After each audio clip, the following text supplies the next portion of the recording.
ask him? It's too much?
Hij woont hier vlak om de hoek, in Cambridge, Engeland. Vanaf de kermis is het 5 minuten lopen naar zijn huis. Het is zondagmiddag. Hij haat kermis, naar ik veronderstel. Hij noemt zichzelf een verzamelaar van stiltes. Niemand begrijpt waarom het geluid in onze cultuur toeneemt. Een Haydn-symfonie is vele malen zachter dan een Beethoven-symfonie. En Beethoven was weer decibellen zachter dan Wagner. En inmiddels is Stravinsky 10 maal zo hard als de Haydn-symfonie. Niemand begrijpt waarom. De herrie die ons vandaag de dag echt overal omringt, is misschien een manier om onze angsten te bezweren. Misschien. Ik weet het niet. Nooit zal hij hier komen, ook al woont hij om de hoek. Deze beelden, ze doen er dus niet toe. Maar mooi zijn ze wel. Zeker met de laatste compositie van Schubert eronder, die hij schreef vlak voor zijn dood, toen hij wist dat hij al stervende was. We zullen erover te spreken komen. Zoals over de liefde, over het gerechtshof van de herinnering en over de lezende filosoof van Chardin. En over die ene vraag zal het gaan. De vraag die hij zichzelf stelde 9 jaar geleden toen we elkaar voor het eerst ontmoetten. De vraag die op een vreemde manier alles te maken heeft met schoonheid en mogelijk met troost. Hoe is het in godsnaam mogelijk dat mensen die van Rilke en Goethe houden, ja die 's avonds schitterend Beethoven spelen op de piano, hoe kan het dat die mensen de volgende ochtend naar hun werk gaan in een concentratiekamp, waar ze mensen afmaken alsof ze slechts formulieren afstempelen?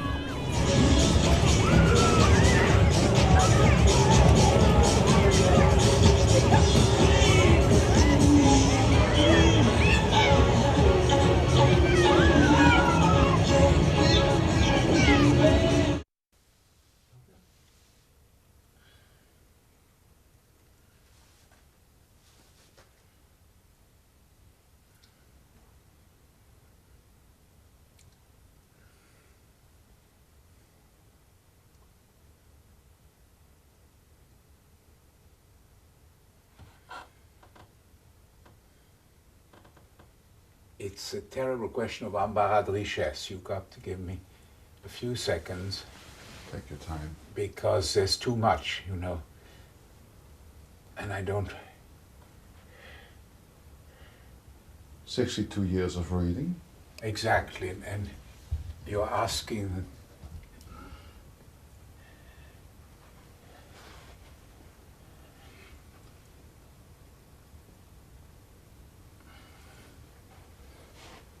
Terrible question. Terrible question. Well, if the answer is impossible, we forget No, about of the course question. it's not impossible. Well, I think it is. No. There's too much to everything. You remember?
She knows it's tea time, sorry.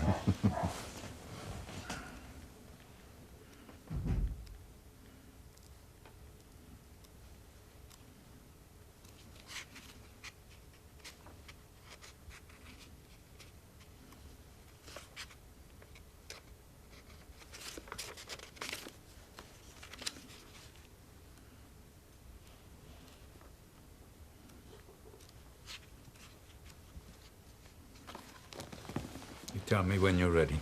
We're ready.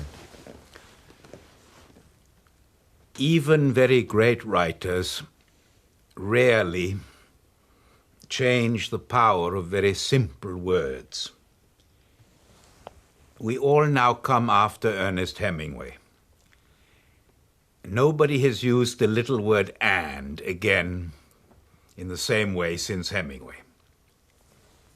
And one of the great passages which illustrates all my worries about people no longer recognizing great references, people becoming deaf to the most moving literature, are in one little passage from the novel The Sun Also Rises.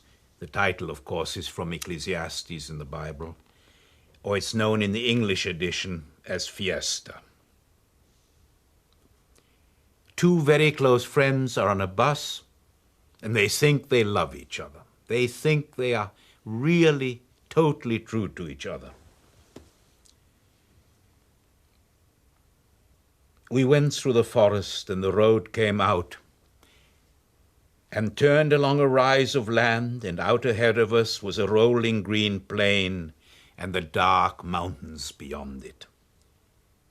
These were not like the brown, heat-baked mountains we had left behind.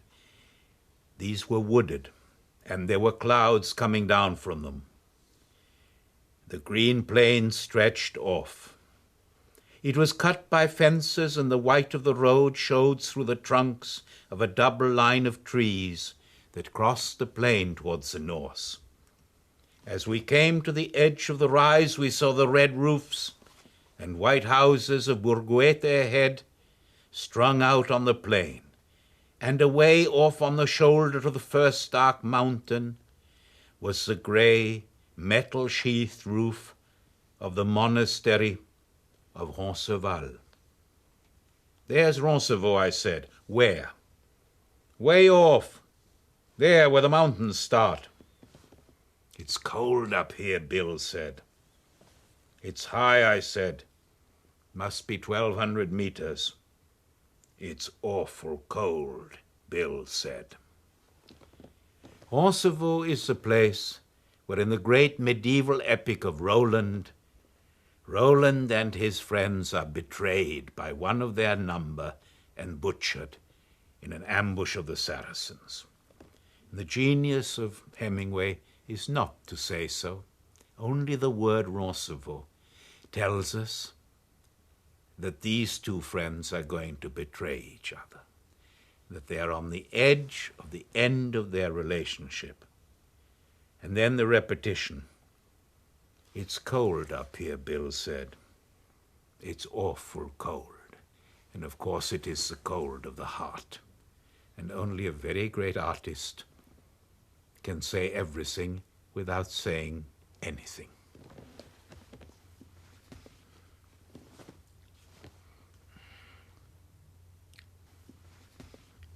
The importance of this is that my Oxford and Cambridge students, my Geneva, no longer my Harvard, recognize Roncevaux.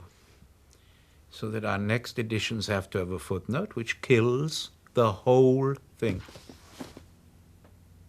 And that Hemingway, in his period and for his public, which was a general public, this was a success novel, could assume that the word Roncevaux Was known. Was all you needed. And we're reaching the point where the word Elsinore will need a footnote. You know, where anything, where La Mancha no longer is recognized. This is very frightening.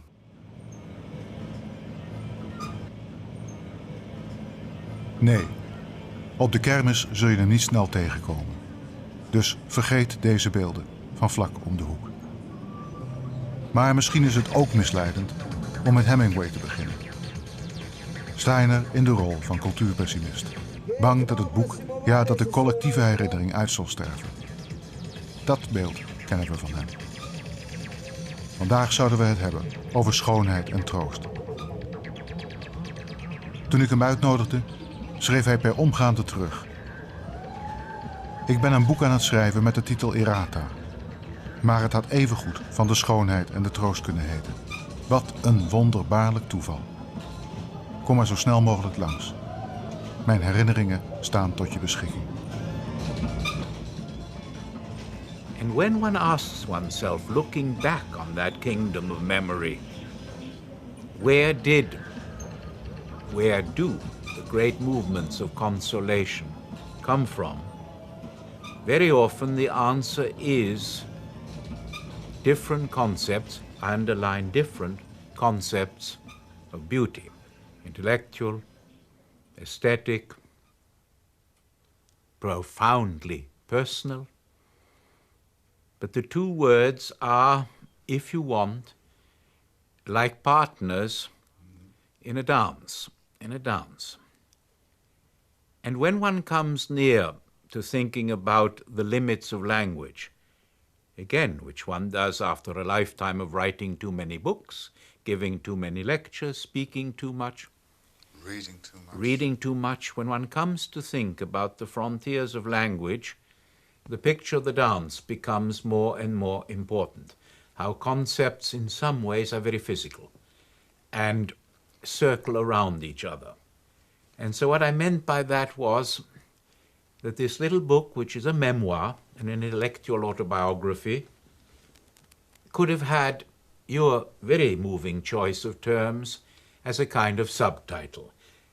So I was rather struck and moved by the coincidence in your project and what I just happened to be at work upon.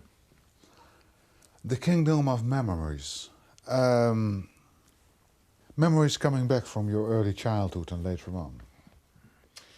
Are you willing them to come back deliberately, or are they coming back and are they consoling or not at all? Now you ask a very difficult question. Psychologists tell us that between willing and the involuntary processes of memory, one fools oneself. Nevertheless, when you sit down to write a little autobiography or an essay involving these early years, there is a part of willing. I am very, very lucky. I've had almost a photographic memory my whole life. The French lycée trained this memory just like you train the muscles of an athlete, learning by heart, by heart, by heart, to which I owe everything. I still do it at my age. There are very few days when I don't try to learn something by heart. I do long memory exercises. It's very funny, it's very childish. I recently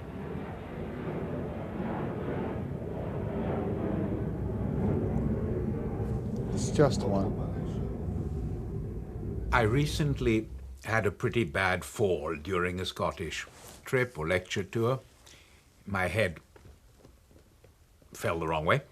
So I immediately, in the moment of bewilderment, asked myself whether I could do the 12 months of the French Revolutionary calendar correctly. And when that worked, I then tried another little hobby of mine. There's a list of composers who were either murdered or murdered other people, from Gesualdo to Leclerc. And immediately the memory was fine and I relaxed completely.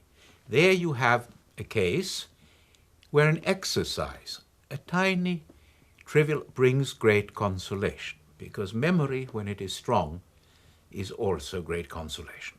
And what is, in my profession, in my circle of friends, the nightmare? It is, of course, that memory will begin to lose its power. And that, for anyone who works in literature, in scholarship, is a death sentence. So I've been very, very lucky.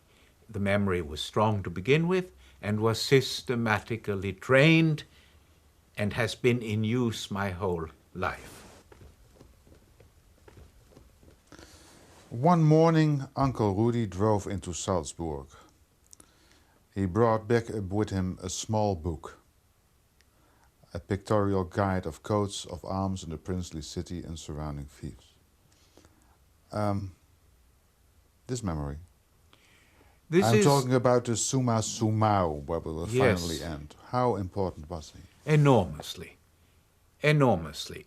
I can remember as if it were today the peculiar shock of wonder and terror. Let me try and explain that. Wonder at the detail of the world. I can put it no other way. Because in the book were maybe 50 or 100 coats of arms of the different bishops, princes, and monasteries just around Salzburg, each different.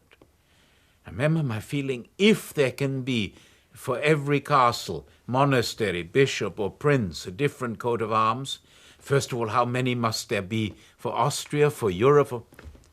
An enormous sense of great numbers, of detail. I did not yet know William Blake, the great poet's favorite saying, the holiness of the minute particular. And I did not know Abi Warburg's famous saying, God is in the detail, which may actually have been said first by Thomas Aquinas. But I was physically, suddenly I said to myself, every leaf on every tree is different. Every blade of grass may be different from every other blade. Every drop of water is a universe of its own. And then immediately came the fear, as if someone had hit me in the stomach. It was a stomach feeling. If this is so, how can anyone know it all? How can anyone ever possess it all, visit it all? How can anyone ever make an inventory of the totality of available human existence? And many children do this, I believe. I began night and day writing down lists of capitals, lists of oceans, lists of popes, and endless idiocy, lists of flowers, of trees. Many children do this. I had the feeling, if you can just get the list down on paper, and if it is complete, please let me underline that, the nightmare of the missing one. If one is missing, you've lost the bet, you've lost the gamble against totality. And as I look back on my work, my deep distrust of theory, my deep distrust of the great models of totality comes probably from that day.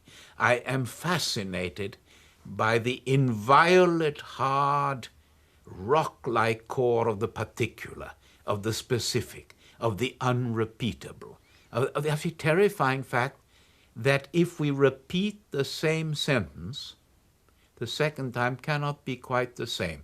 The vocal cords are slightly different. You are older, the vibrations are different.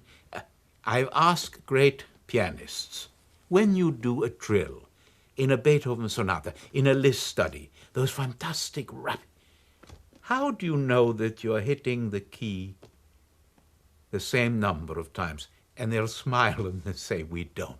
Even the most accurate, even a Brendel, even the people who are the facsimile artists of a composer's score are playing ad libitum. The finger is too quick. No one ever repeats the same trill on a piano twice. Years later, I read a book, it's perhaps his deepest book, by Sören Kierkegaard, the great Danish religious thinker and philosopher, called On Repetition, where that is very much his point. And then Nietzsche who says, yes, there is eternal return. It will all come back identical. I don't believe that, but I know why he said it. Because the terror of the immensity of the particular in human existence and in the world. There are people who live with this very comfortably, who know that there are 1 quadrillion stars in sight, that we will never be able to count them, never be able to name them, never be able to make a systematic index. Even the greatest star atlas is incomplete. For you? It worries me. I want to know, why has the universe been organized in this way? There is a legend I love. I love legends because Heidegger used to say, if you can't think, you tell a story. And that crushes me. That is the cruelest thing you can say. He's perfectly right. Mm-hmm. But if one doesn't have a systematic intellect, and I probably don't, I love stories. The castle in Scotland, the royal castle, is called Glamis, where, for instance, the Queen Mother was brought up. And there are about 200 windows. And they decided to find out how many rooms there are in this castle by putting a candle in every window. Very easy, beautiful idea. There's always one window without a candle, however often you try to visit every room. And that I find a hauntingly beautiful image and illustration. However hard you try, there'll always be one window without a candle. But in your childhood, it was frightening. Frightening and there exciting. Was simply too much to everything. Detail could know no end. You wrote it also generated fear. Yes. Why, for heaven's sake, were you making lists of almost everything in the world? Castles, knights... popes, anti-popes, particularly anti-popes.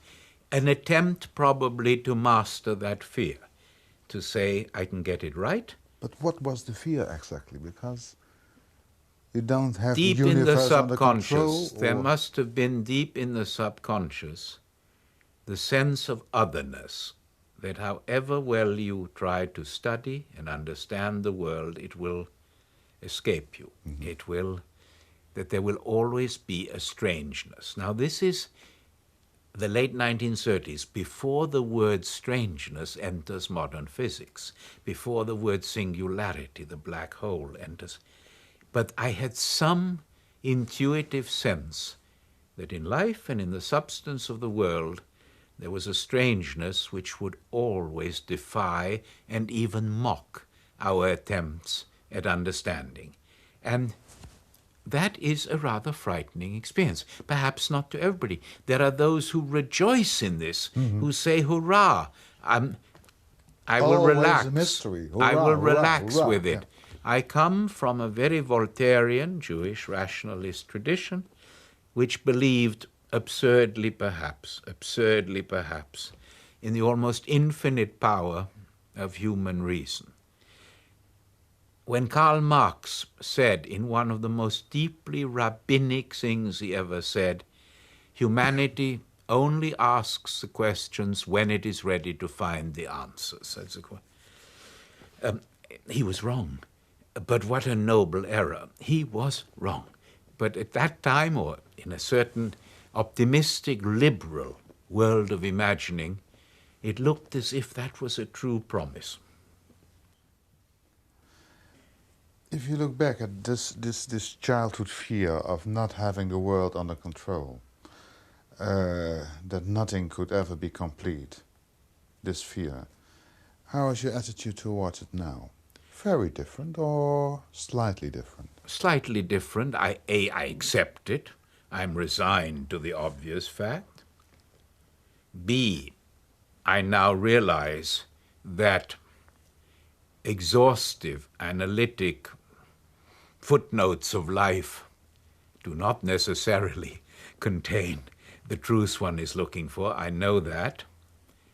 And one of the things that changed my whole outlook, which is not in the little book, is the following. I was briefly a guest professor in China, and I met some of the archaeologists who had been digging up these unbelievable armies of terracotta, 10,000, 12,000 soldiers, horses, emperors, in the tombs of the West and in Sichuan.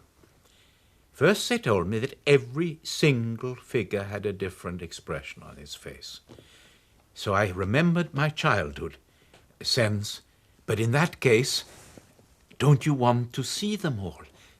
No. We are putting the earth back over large parts of those armies. We're making sure they are dry and safe. Let them be. So I said, explain that to me. They said, those we have seen are already so wonderful. They fill our scholarship, our imagination. Let future generations have the joy of finding the next 10,000. We're telling them where they are, enough for us. That was a very important moment for me. I was deeply moved. The cliches about Chinese wisdom and Chinese sense of time suddenly came home to me in a deeply personal way. So now I say to myself, stop running around the libraries. You won't read those books in your lifetime. Others will have the joy. There are museums you will never see, landscapes in which you will never sit or see the evening light come in. All right, as long as it's possible for others after you. So my fear has shifted. It has shifted into the deliberate vandalism and destruction of our planet, of our resources. It has shifted to the question, will our children and grandchildren be able to see what we have not? If I can believe that they will, there is a lot of consolation. But that Chinese wisdom is really worth thinking about very, very hard. We would bring in the bulldozers and get all those armies out and into the museums as fast as possible. Or at least we would say we have to photograph all of them immediately.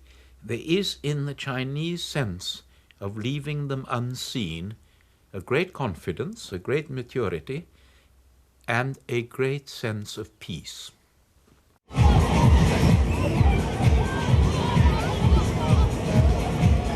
Ready now, step right up, on the 2 more this time.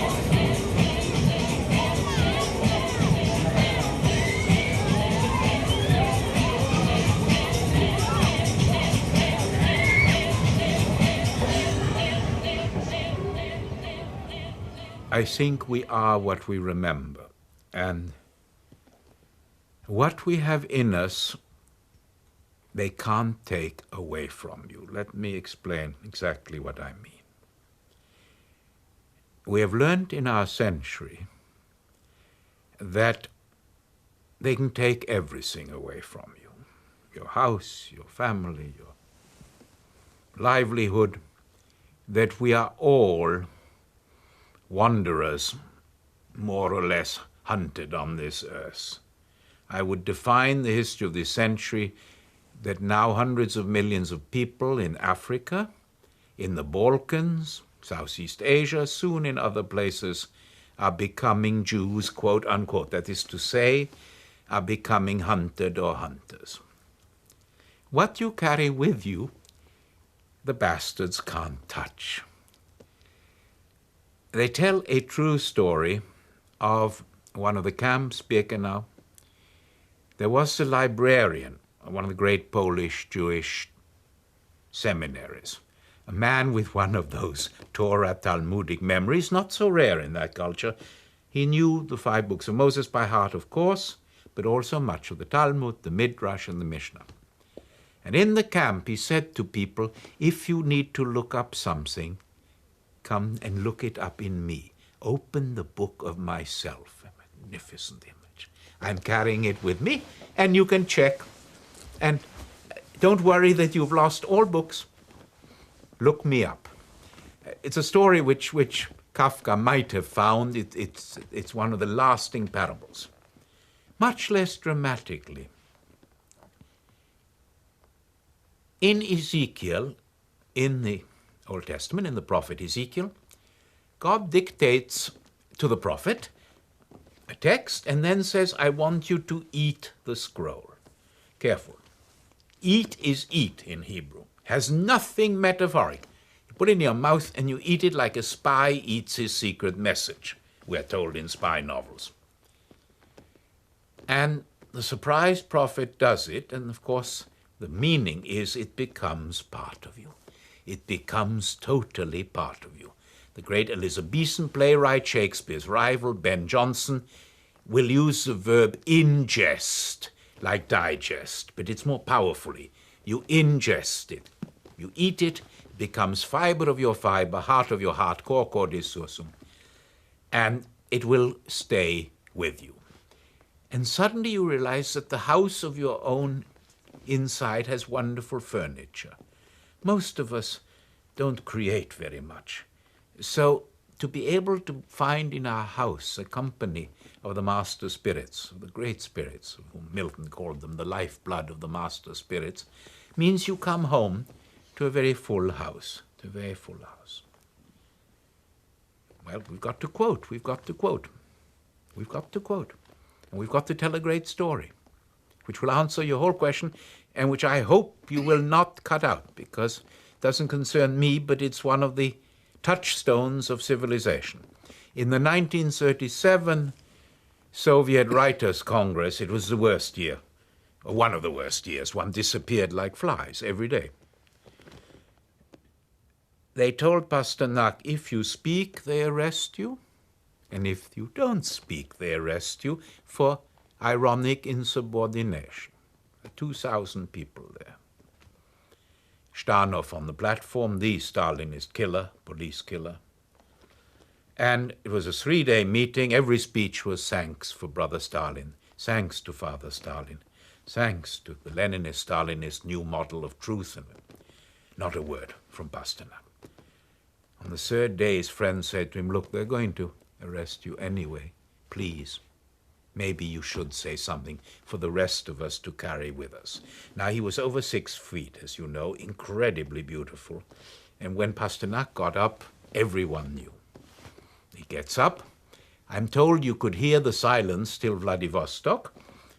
And he gives a number. And 2,000 people got up. It was the number of a certain Shakespeare sonnet, of which he had done a translation, which the Russians say is with Pushkin one of their greatest texts, so it's Shakespeare. When I summon up remembrance of things past, the sonnet of Shakespeare on memory. I summon up remembrance of things past. And they recited it by heart, the 2,000 people, the Pasternak translation. It said everything.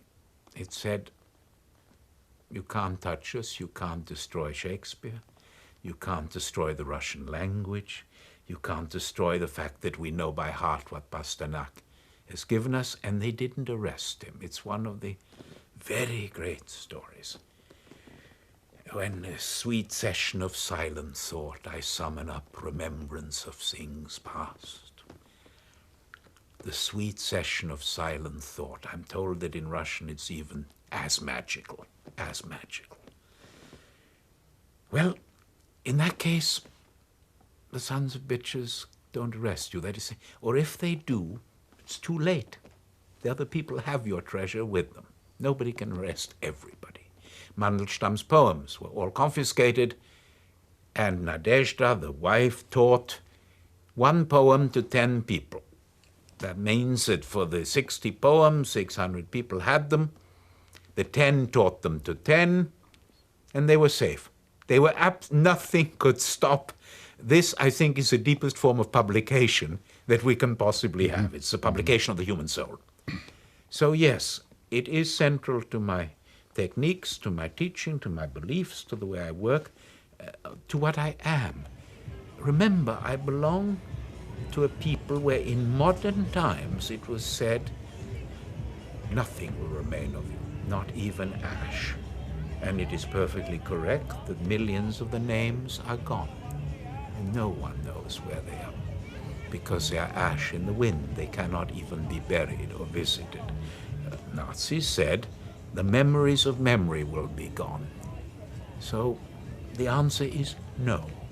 You almost did it, but not quite.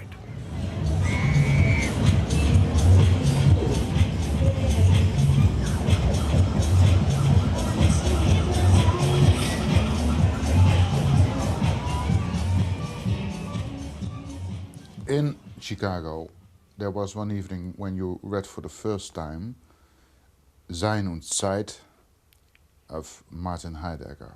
Yes, that's a... How important was that experience? If we talk of beauty and consolation and cultivating the most beautiful and the most consoling elements of life. I have to stop you at the word read. I tried to read. What had happened was a very wise rule by the great Chancellor of the University, Robert Hutchins. Undergraduates were allowed to sit in on graduate seminars on the rule that they did not open their mouths. A brilliant idea. And so the proper students were around the table and the few undergraduates against the wall, keeping quiet. Wonderful idea. And Leo Strauss walked in and said, in this seminar, the name of, and he gave a name, who is strictly incomparable will never be mentioned. The phrase, who is strictly incomparable, unvergleichbar, went through me like a knife. I remember that to this day, but I hadn't understood the name. And now the point is, American graduate students, differently from many of us in Europe, are really very nice. They're very nice human beings.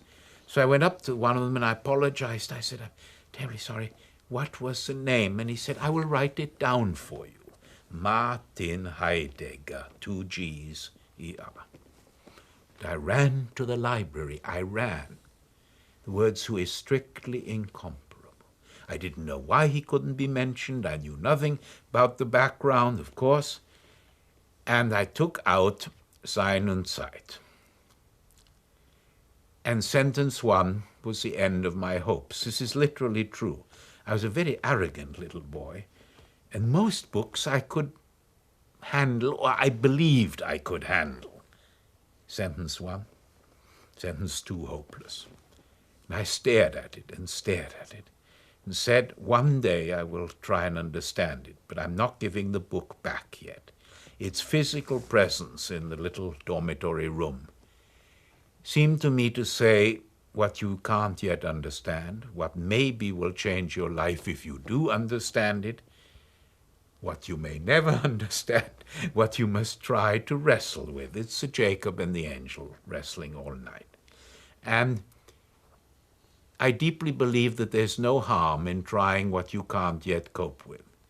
In America, they have a very good image for that from the sport of baseball, pitching above your head. When the ball is too quick and just over your head, you can't quite handle it yet. No harm. In a great university, in a great family, in a school, among friends, you will be introduced to things beyond your reach as yet. And your fingers will try to reach and reach like they teach you mountaineering, rock climbing. And you say, I can't reach that next crack. I'm going to fall. My fingers are too short. My toes are slipping. My hands are getting paralyzed, and suddenly the nails go into the crack, and you hold, and you hold. You aren't yet able to pull yourself up, but even when you just hold, something very important has happened. And that was the encounter with that text.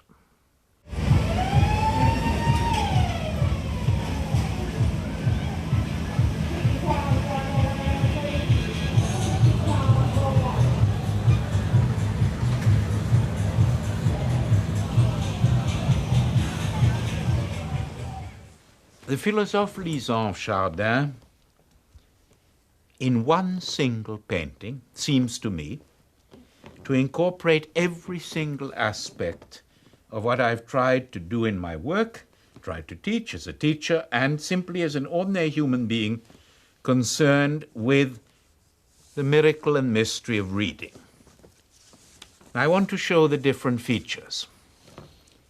He's beautifully dressed.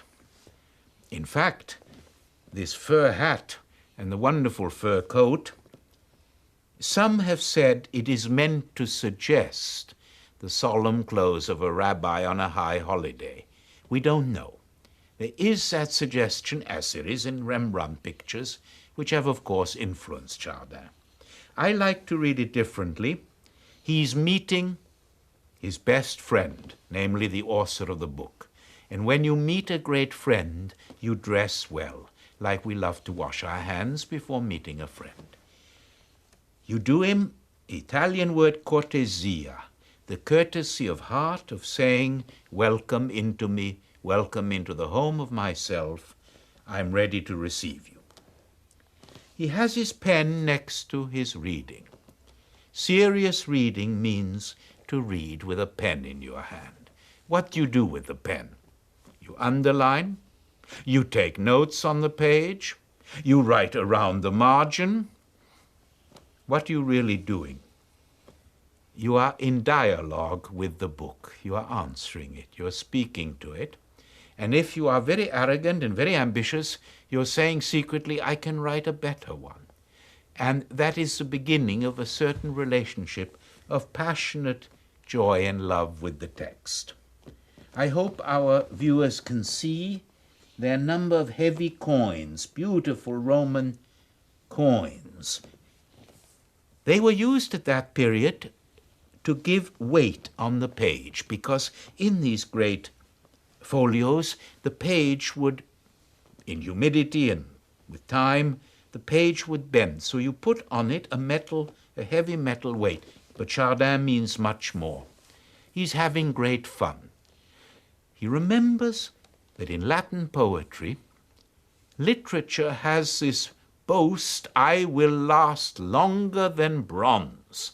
I will last longer than the portrait of any emperor.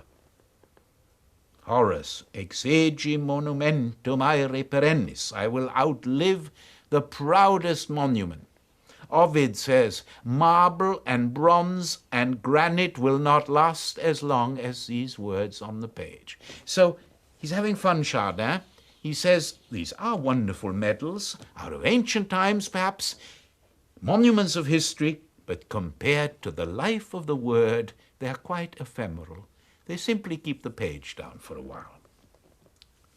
Behind him are mysterious instruments of alchemy, as if he were a magician. Why is he a magician? Because when we read, through the power of imagination, there is alchemy. There are little signs on a page, and suddenly it's Hamlet, it's Madame Bovary, it's Don Quixote, it's Falstaff.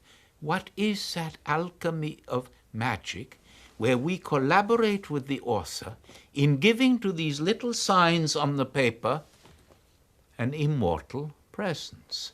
No one has fully understood this. It needs reader and writer, we know that.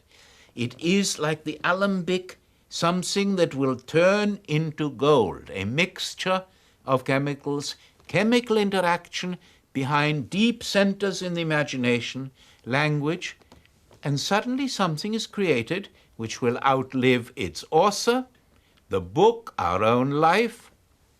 At the end of his life, dying of stomach cancer, Flaubert screams that whore, putain, puta, Emma Bovary, is alive forever and I'm dying like a dog. It's one of the most terrible things a great artist has ever said. It's wonderfully arrogant. He's right. Emma Bovary will live forever. And it's full of a deep mystery of hatred. How can it be that the creator dies like a dog and this what? This fantastication on a page is walking across the earth immortally and will not die. The persona of this man, we are told it was a Dutch friend of Chardin, himself an artist. It has become very funny. There have been delightful lectures and essays and articles on my book about this painting, where they all say, but Steiner is a complete fool if he doesn't realize it's a portrait of him. This has become very amusing in England. People look at it and say it's he.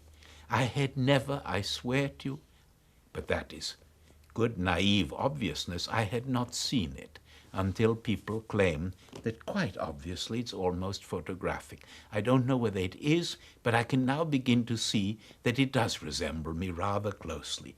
And I wish I had seen it, because there are many, many famous paintings of readers, from Holbein's Erasmus, the endless Saint Jerome's, to Van Gogh and Picasso's Le Liseur, La Liseuse.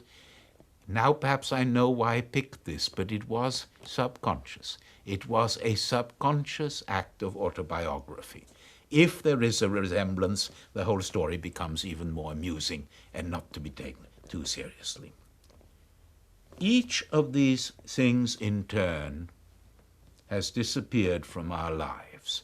The private library, the great books, the folio, the ceremonious way of approaching the act of reading, the pen or pencil constantly in your hand, the sense of silence. Chardin can paint silence. There aren't many painters who can do it. Vermeer supremely. Vermeer even more, because there's always a musical instrument, which means that the painting of silence is even more striking. Chardin can make the light speak to you of silence, and it does in this absolutely glorious painting, which is in the Louvre, and each visit to Paris I go to meet my friend, just to make quite sure he hasn't turned the page. He's taking his time. Did you ever change in your imagination what he is reading? It's a lovely question. The size of the book, the whole atmosphere, suggests possibly an atlas, a book of botany, possibly a book of anatomy because of the scientific instruments. It is clearly a very serious reading, and Chardin has captured the loveliness of concentration.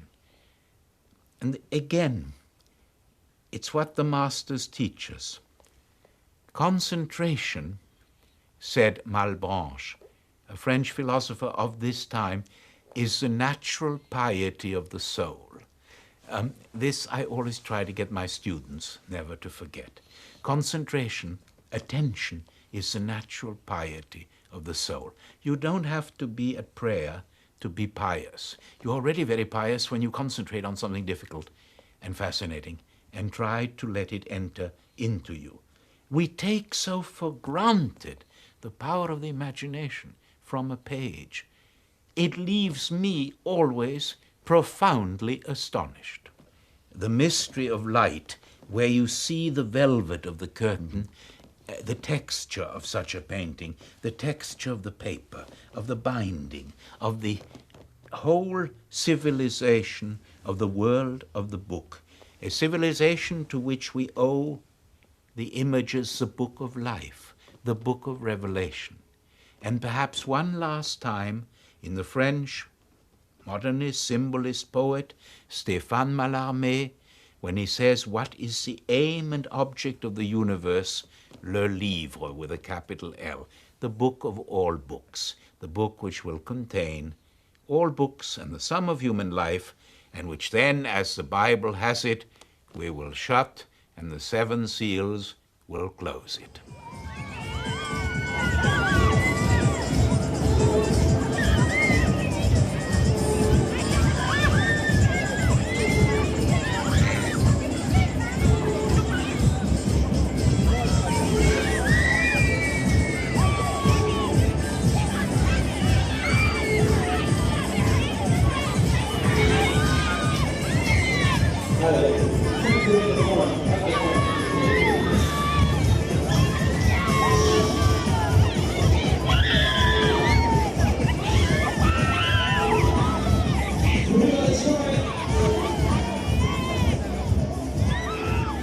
that Dante saw Beatrice when she was 9 years old, and that was it, the whole universe, I believe totally. Makes entire sense to me. That the Greek word is anagnorisis, strange word, the shock of recognition, the comet light, the flash, the sunlight in your body and everything. This is it. It happens around a street corner. You enter a shop and see someone, a shadow on a wall. Does it happen twice? We don't really know. Plato, Dante, Proust, some of the ultimate masters of the meditation on eros suggest it happens only once, and that our later love experiences are a compromise, a mimesis, an imitatio, an attempt to recapture it. Other men say, no, the great love of my life came very late, was totally different from my youth. I've been immensely fortunate, fortunate beyond words, in that these moments, epiphanies, Joyce's great word, epiphany, when the light shines through life,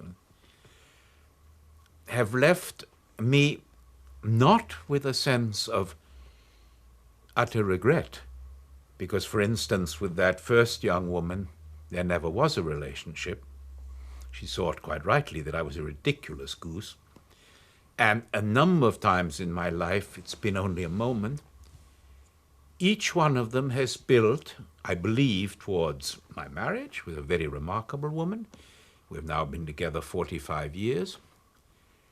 And with the acceptance of a seemingly dark word, allow me a few moments because we're touching on something very central. One of the sayings that guides my life is by the great poet Rilke.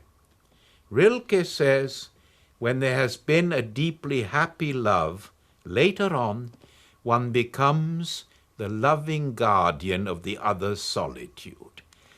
A word of such depths. Eros does not last forever. Passion does not last forever.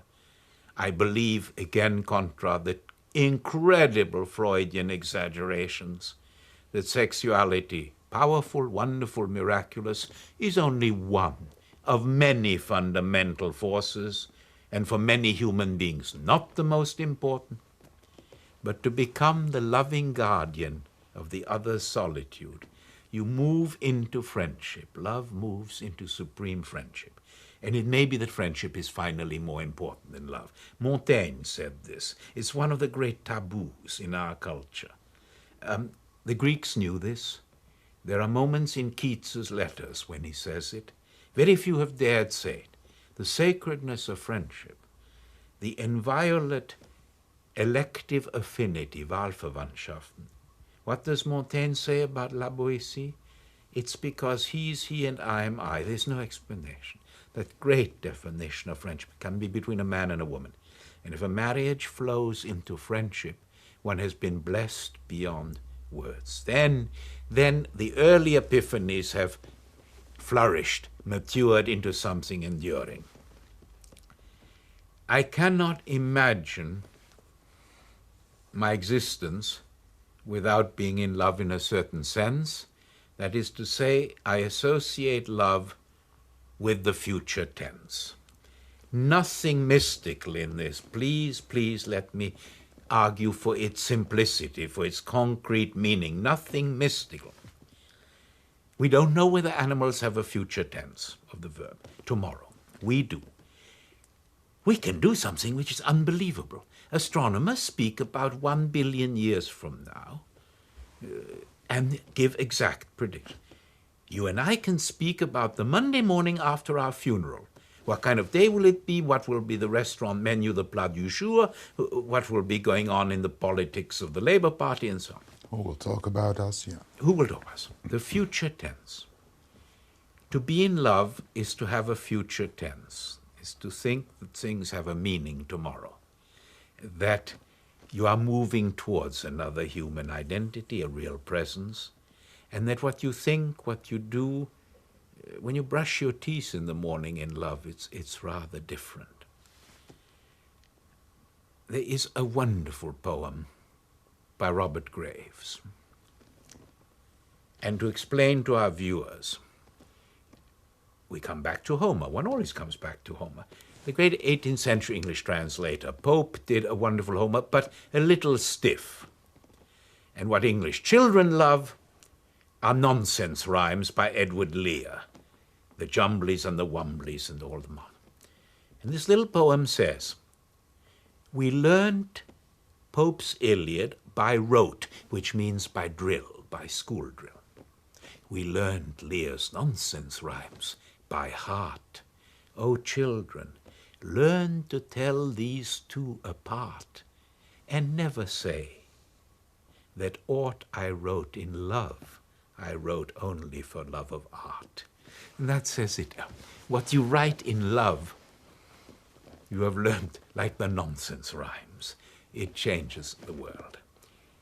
I can imagine that there are great abstract powers of mind.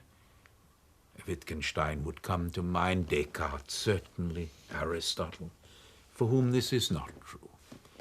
For whom a certain solitude is the absolute condition of systematically going to the deep, deep, deep places of recognition. Are they enviable? I don't know. I can't imagine myself into their lonely shoes. And I do admire people who are not afraid of being alone, very much. They again have a reinsurance against disaster. Nothing can touch them. And there are really people, Pascal is another one, who say unless you can sit totally alone in an empty room, you haven't become a mature, complete human being. No, I haven't. No, I haven't. I wait for the knock on the door when I'm in that room. And I know that to be true, and it's again the limits of one's work and the limits of one's understanding. But when that knock comes, again and again in my life, I've heard the footfall on the stairs of the beloved before she had entered the house, and that is a true experience. There is a projective passion when the feet are coming closer. Dante knew all about that. Great art knows all about that. Music knows all about that. And yes, it makes one extremely vulnerable, extremely. But I love keeping that wound open. Yeah, at the same time, philosophizing about love. That wonderful passage in Errata. I have stood through a rain-sodden night to catch a glimpse of the beloved turning a corner. Perhaps it was not even she. God have mercy on those we have never known, the hallucination of light which fills the dark during such a vigil. I totally believe that. People who are immune to these crises, I'm sorry for. Perhaps one envies them. The illness of need, which is love, the sense that one is incomplete, that one is, as it were, limping on one leg of the heart until one is with the other being. The insane things we do, the phone calls in the night, the trips to the airports, the attempts to guess where the other person is, completely irrational. I think life would be beggarly without them. But I repeat, the great ascetic, the saint, the pure metaphysician, perhaps the great mathematician, has no time for this. You have. I've had it, and now that I'm really very old, perhaps it's getting worse. I'm now beginning to understand Yeats's great poems about the rage of love in the old. And when Dylan Thomas writes, do not go gentle into that good night. Rage, rage against the dying of the light. He's talking both of his father's death and of the terror of the eclipse of love. I think when one will no longer have a physical shock at the sight of a beautiful woman passing by, of meeting the eyes of a beloved, then the winter will have begun.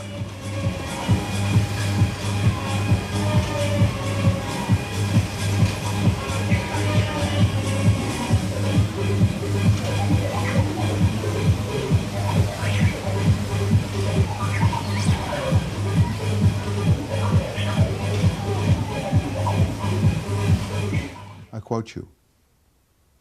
"What other human presence can be stranger to myself than at times I am?" you asked. Did the image of yourself as a stranger to yourself change the last years, getting older? This is, of course, as you know better than I, the attempt to return to the Delphic oracle's commandment that we should know ourselves, or to the subtitle of the book, An Examined Life, the Socratic assertion that only an examined life is worth living. Maybe he's wrong. Maybe there are very happy people who don't present themselves for that exam, because one usually fails. If one is honest with oneself, that's what the word errata means. The margin of disappointment is very great, and if you're really taught to think and to feel against yourself, which is one of Hegel's great teachings, and I am a Hegelian in some senses, the lives one should have led, the other possibilities, get disturbingly vivid. The more you grow. The more you examine what actually has been. And you begin thinking of the moments in your life which are unbearably shaming and shameful, which are disgraceful, deeply disgraceful. The moments when you were a coward, or when you betrayed someone close to you, or when you lied profoundly, or when you simply did second-rate work, when you know that it was second-rate. The last judgment is first of all ours. The tribunal is ours. I have a terrible suspicion that the real last judgment in the other world is a group of French professors. I have a real nightmare, and there'll be a long line like at the baccalaureate, and it will exactly be a French system with 1/18 of a point sending you to hell. So I hope I'm wrong. But somehow in this Kafka world, it's Monsieur le Professeur of the Sorbonne who are sitting up there waiting for the concours, and it's run like a concours. I'm very worried about that.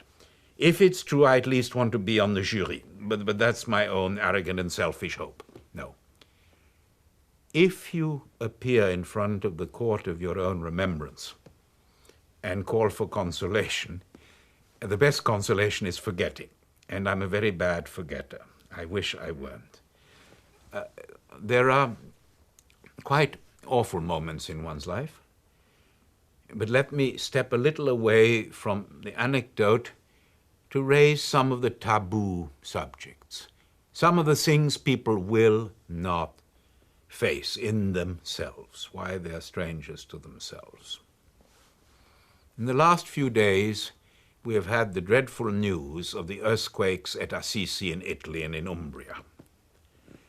And things have been destroyed, which I haven't yet seen or which I have seen. And in the streets 2 or 3 days later, say the journalists, the homeless people were screaming with rage, why is the whole world talking about 1/8 of an inch of a Giotto fresco or a Cimabue fragment, and no one is helping us, the living? I have no answer to that. During the war, the British diplomat Harold Nicholson was asked if you had to choose between the life of your son, who was fighting at Monte Cassino, and the survival of the city of Florence, which would you choose? And that British scholar, gentleman, had the immense courage, the transcendental honesty to say Florence, because my grief may be unbearable, but for centuries to come, human beings will still have Florence. I've spent my life dangerously investing passion in art, literature, philosophy, music, and have certainly not always invested it in human relations. There is a little list I say to myself on very dark nights at 3 in the morning. The people who have loved their dogs, their animals, more than any human being. It's a very worrying list. It includes Richard Wagner, Nietzsche, Heidegger and Adolf Hitler, but there are many more. I know that I've actually said this publicly, and it has caused very great resentment. People say it makes them sick because I've said it. If the torturers touched one's wife or children, I believe you could scream to them, "Hold out," because they would know what it was about. I know that if anybody began torturing my dog, I would break down in 10 seconds and betray everybody. I know that. I can't defend it. I can't excuse it. I can't explain it, which is even more disturbing. I believe it to be the truth, and it's one of the great taboo truths in modern psychology. But many other examples where one has let down what one knew to be the ideal for profoundly selfish or ambitious or intellectually luxurious reasons. The exam begins to be very harsh and very difficult to answer certain questions. And others will judge as they may wish to judge, but perhaps we let ourselves off sometimes a little too easily in our own sense of self. And when Socrates says, "Know thyself," he meant something full of sunlight, like Athens at 12 o'clock noon, that brilliant light and the blue of the sea. I think he was perhaps a little naive. How dare I say it, but I say that. To really know oneself, the Montaigne image, you go down the spiral staircase of the tower into a great dark, into a Piranesi dark. It's not all sunlight. But one must try and do it. And unless you're prepared to go down that staircase, you inhabit a marionette. You inhabit a fake commedia of the self. And no one else can do it for you. No psychoanalyst, no father confessor, no therapist, no cry therapy, no group conscious exercises on the California uplands, no LSD. You damn well have to try and do it yourself, sitting alone on a rather uncomfortable chair with no help and saying, who the hell was responsible for what went wrong? Answer yourself. Answer yourself. And to me, a great education, the final justification of an education, is if you force yourself down those stairs, and if you can come up again, certainly damaged, certainly deeply saddened and disturbed, but that you do not take refuge either in blaming others, or in blaming society, or in blaming some organic defect. My God, we will soon have viruses of stupidity. The stupidity is only one's own.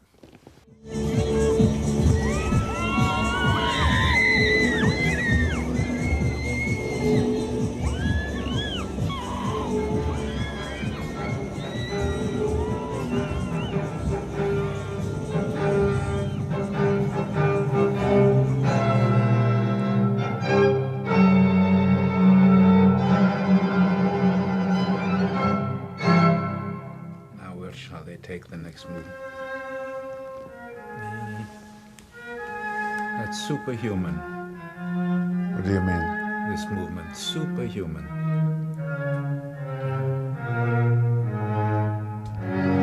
The whole sadness of the world.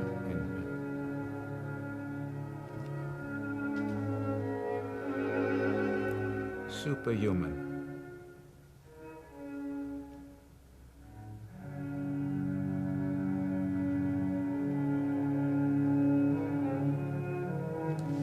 Was dying.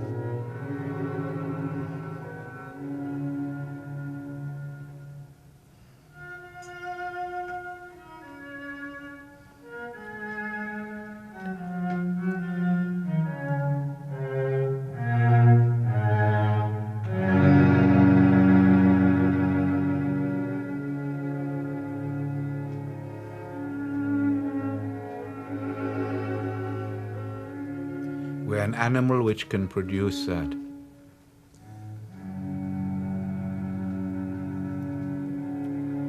And there were many men, as you know, who loved it and played it and then produced concentration camps. The same men. In those same streets.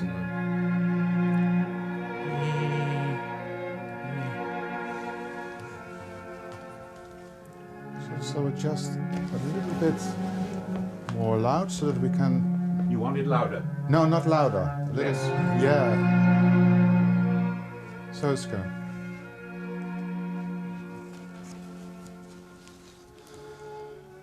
Because I don't know why at this very moment you were always busy with the question, how can people who in the evening read Rilke, yeah, or love Beethoven, Or play Schubert. or play Schubert or play Beethoven, can slaughter people, other people in the morning as if stamping forms? Yeah. Did you get any further with the answer? I have no answer. It's probably the question which has dominated my work and other human beings' identification of my work. That question is always seen as I've asked it my whole life, and was one of the first to ask it. Nearer the end of my life, I find no theory acceptable, not the idea of a collective schizophrenia, not the idea which Köstler in this very room always said to me, but I have the answer. Part of our brain is prehistoric, sadistic animal, and only a tiny part is evolved humanity, and they haven't got together. It's a lovely story. There's not a shred of evidence for it. I've then, as you know, been even more pessimistic. Could it be that in very high culture there is something inhuman? We've spoken about it already. Walter Benjamin, great master, said, the foundation of every cultural monument is a piece of barbarism. That's too extreme again. I have no answer. I know that for me, without this movement of the Schubert posthumous quintet, much in life would not be worth living. I couldn't bear. I've said in errata that to lose one's eyesight must be unimaginably terrible. But I do carry a lot of literature in myself. A lot of luggage would stay with me. Not to be able to hear music anymore, I believe to be the darker darkness of the two. May God preserve me from it. But the presence of such a work defines for me the inexhaustible magic and terror of Europe, the coexistence in the same heartland of the highest that man has achieved and of the lowest, of the most inhuman and sadistic. If we knew that music like that made you incapable of doing certain things, we would be safe. And perhaps man is not meant to feel safe. There is a wonderfully anti-Semitic joke by Hegel, but a wonderful one. Hegel says God comes, and there's a Jew in front of him, and God says, in one hand I have eternal salvation for you, and in the other I have tomorrow morning's newspaper. Which do you choose? And the Jew, of course, says Hegel chooses a newspaper. And I entirely understand this, because there is something in us which does not want to come to rest, which does not want peace and safety, which wants to live on the edge, which wants to be in inner doubt, in inner questioning. And that is our dignitas as thinking human beings, but it seems to make us capable of, and perhaps in need of, great savageries, great cruelties. We grow impatient with peace, we grow impatient with repose, we grow impatient with decency. That is a very dangerous thought. But there is something about decency which brings out in us a certain arrogant boredom. We are fascinated by the dark. We always have been, since the beginning of great art. The number of human beings who read the Inferno of Dante over and over is 100 times those who read the Paradiso, and has always been so from the beginning. There's a terrific problem there, where Freud did say some very interesting things about tragedy, saying we keep returning to blackness so as to be able to endure it, so that we control our own fear of it. Yes, but why do we do it to other human beings? And to that I have no answer. But because there was a Schubert, maybe, somewhere there is an excuse for the rest of us.